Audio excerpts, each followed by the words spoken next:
армысыздар? Мен Жамбыл облысы Тұрар Рысқұлов ауданы номер 2 шағын орталықты орта мектебінің қазақ тілі мен әдебиеті пәнінің мұғалімі Ахметбекова Назгүл Асқарбек қызы.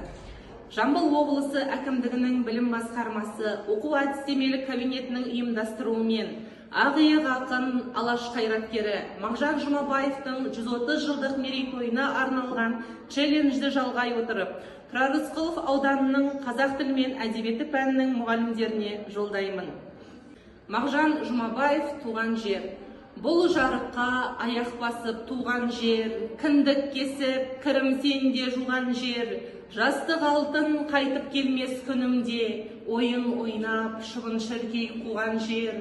Жаратылдым топырағыңнан сен түбім, жалғаны жоқ бәрі сенен жан тәнім. Сенен басқа жерде маған қараңғы, жарық болар шолпан айым сен күнім. Тәтті суың дәм аузымнан еш кетпес, қалың нуың қыр суыңа жері жетпес. Кең далаңда ойын ойнап қалсамшы, жазу болып адамзатқа ері жетпес.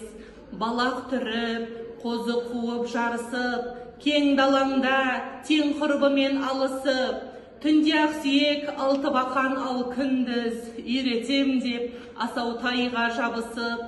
Адам басы алла добы деген рас, қалай қуса солай кетпек сорлы бас.